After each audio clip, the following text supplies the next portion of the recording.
wedding march peals out gaily through the abbey. The early years of their married life were relaxed, but in February 1952, Elizabeth's father died while she was in Kenya.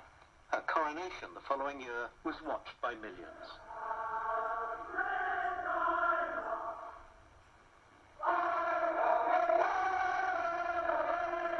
The Queen enjoyed being a constitutional monarch. She had the right to be consulted, to advise, and to warn.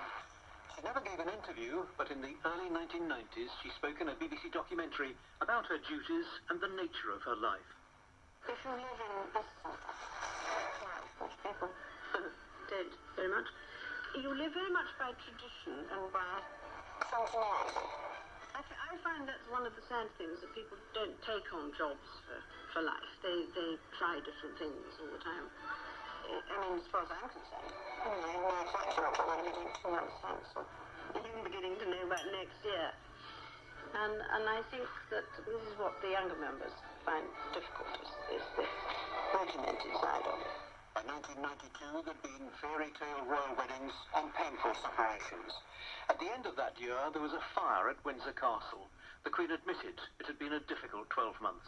1992 is not a year on which I shall look back with undiluted pleasure. In the words of one of my more sympathetic correspondents, it has turned out to be an annus horribilis.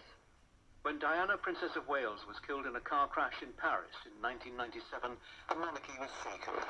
The Queen was accused of being out of touch. She made a live television broadcast on the eve of Diana's funeral. I, for one, believe there are lessons to be drawn from her life and from the extraordinary and moving reaction to her death.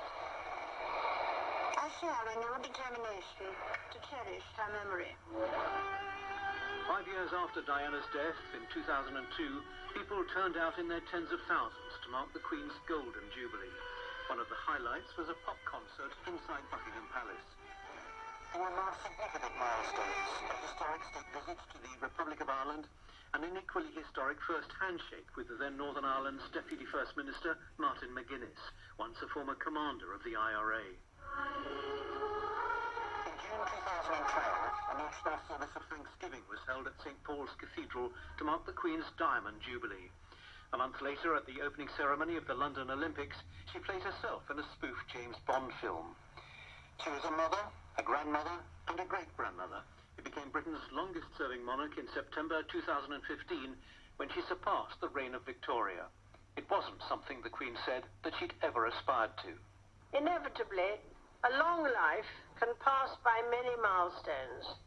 My own is no exception.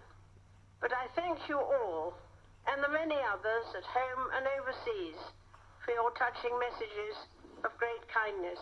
She continued with her public duties well into her 90s, often alone after the retirement of the Duke of Edinburgh.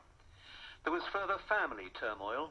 Prince Andrew was forced to withdraw from public life over his ill-judged friendship with a convicted American sex offender. And then the Sussexes, Harry and Meghan, decided that they wanted to step back from royal life. They were unsettling moments, presided over by a monarch who showed that her sense of commitment was undiminished. It was evident again during the coronavirus epidemic. The Queen, in isolation at Windsor for her own protection from the virus, broadcast a reassuring message to the nation. We should take comfort that while we may have more still to endure, better days will return. We will be with our friends again. We will be with our families again. We will meet again. Her personal resilience was tested in the spring of 2021, when her beloved husband Philip died 2 months short of his 100th birthday. At his funeral within Windsor Castle, curtailed by the social distancing requirements of the pandemic, the Queen seemed a solitary figure. But despite the great sadness of the loss of her husband of 73 years, there was never any question of her withdrawing. Public duties were resumed, public respect for a long-lived monarch deepened. She marked the 70th anniversary of her accession to the throne, a record no other monarch had achieved, in February 2022. By then it was apparent that she was rather more frail physically than before. Her doctors had advised her to take things a little easier. light duties was the expression used by the palace. In a message to mark her 70 years on the throne, she said she was grateful for and humbled by the loyalty and affection she'd received throughout her reign. And she signed the statement, "Your servant, Elizabeth R." By June 2022 and the public celebration of her Platinum Jubilee, her declining health limited the events she could attend. There was, however, a delightful surprise. A pre-recorded appearance, a somewhat chaotic tea party with Paddington Bear. Perhaps you would like a marmalade sandwich. I always keep one for emergencies. So do I. I keep mine in here. Happy Jubilee, Mum. And thank you for everything. That's very kind. This was a monarch at peace and enjoying herself. On the final day of the Jubilee celebrations, there was a final appearance on the balcony of Buckingham Palace.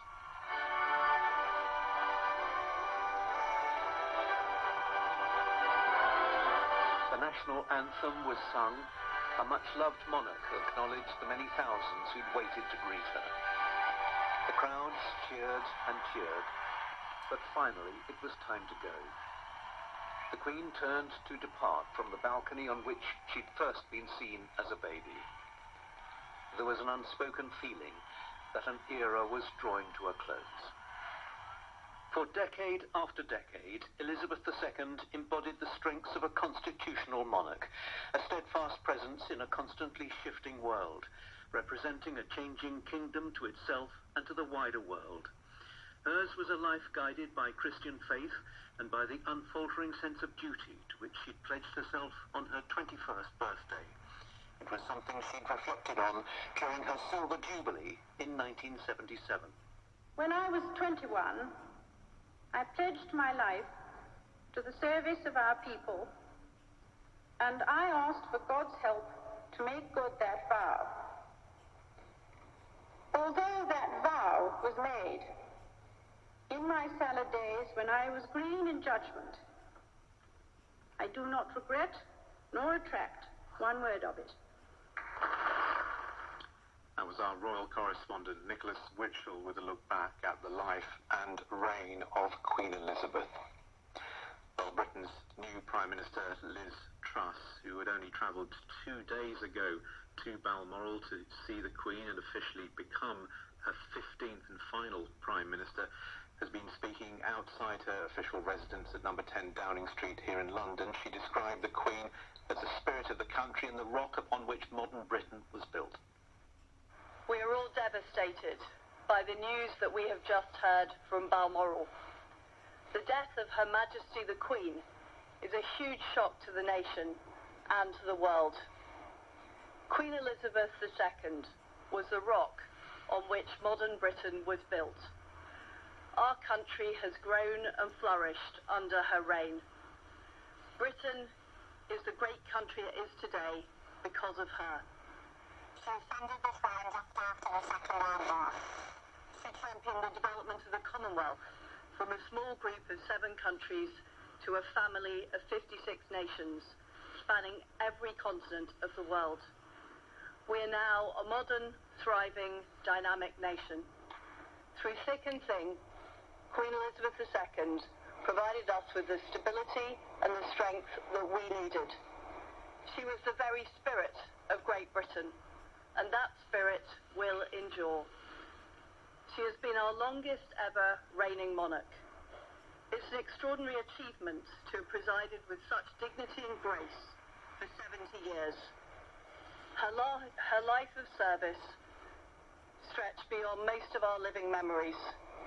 In return, she was loved and admired by the people in the United Kingdom and all around the world. She has been a personal inspiration to me and to many Britons. Her devotion to duty is an example to us all. Earlier this week, at 96, she remained determined to carry out her duties as she appointed me as her 15th Prime Minister. Throughout her life, she's visited more than 100 countries, and she has touched the lives of millions around the world. In the difficult days ahead, we will come together with our friends across the United Kingdom, the Commonwealth and the world to celebrate her extraordinary lifetime of service. It is a day of great loss, but Queen Elizabeth II leaves a great legacy.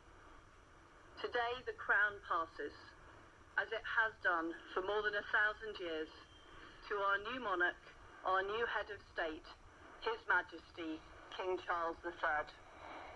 With the King's family, we mourn the loss of his mother, and as we mourn, we must come together as a people to support him, to help him bear the awesome responsibility that he now carries for us all.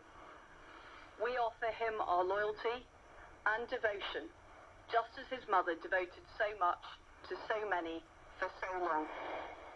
And with the passing of the second Elizabethan age, we usher in a new era in the magnificent history of our great country, exactly as Her Majesty would have wished, by saying the words, "God save the King." That was the British Prime Minister Liz Truss speaking in Downing Street a short while ago. You're listening to coverage here on the BBC World Service of the death of Queen Elizabeth II. She died in Scotland this afternoon. A statement was released by Buckingham Palace saying the Queen died peacefully at Balmoral this afternoon. The King and the Queen Consort will remain at Balmoral this evening and will return to London